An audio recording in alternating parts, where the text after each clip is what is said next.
Hi, I'm Julia, and I'm about to tell you how my parents ruined my life. But before I do, please hit like and subscribe. I knew very early on that I wasn't an ordinary kid. By 3, I could use a knife and a fork to cut apples to perfection. By 10, I could recite Shakespeare word for word. By 13, I could bake pastries that could give a French baker a run for his money. I've always wondered how I turned out to be so amazing. Maybe my great-great-grandma or grandpa was an extremely responsible, talented, sophisticated person, and I got my unique genes from there, because my parents were a total mess. Dad owned a vineyard, and every year he would struggle to create a new wine variety, and every year he'd fail. Mom was a self-involved ex-beauty queen who kept complaining about how she gave up everything for her marriage. Now her only talent was blowing up money we didn't even have on makeup and skincare. Like this one time when I was 16. Mom bought some anti-aging cream off the internet that gave her a bad reaction, and Dad had to pay a lot for her skin treatment.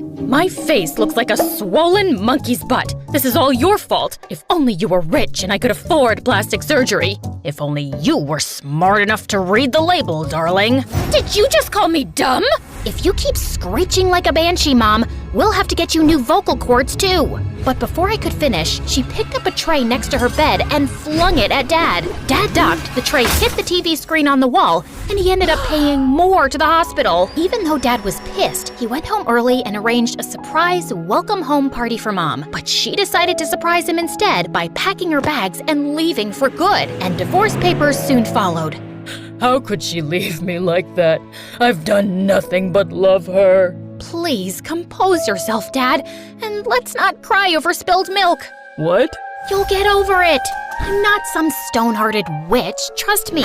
I missed my mom too, but I wasn't gonna bawl my eyes out like a silly baby with no self-control. One of those in the house is enough. Dad threw himself into work after that, while I focused on school and picked up baking full-time. By 18, I got a job at a small cafe, and life went back to normal. Then one evening, Dad told me excitedly that he'd finally found an investor, Mr. Sharman, for his new wine batch, and he had invited us over for dinner to talk further. That evening, we were welcomed warmly by Mr. Sharman. He was showing us around his mansion, when suddenly, my world kind of stopped. This really gorgeous guy walked in, sadly with the prettiest girl on his arm. Apparently, he was Mr. Sharman's nephew and financial manager, Darren, and it was hard to keep my eyes off of him. At one point, he was feeding her grapes when one fell down. He bent to pick it up, and I saw the girl staring at me, staring at his butt. I got so flustered that I stepped back and knocked over a huge bowl of punch, getting plenty all over myself. So humiliating. As I cleaned myself up and walked out of the bathroom, I crashed into Darren in the hallway.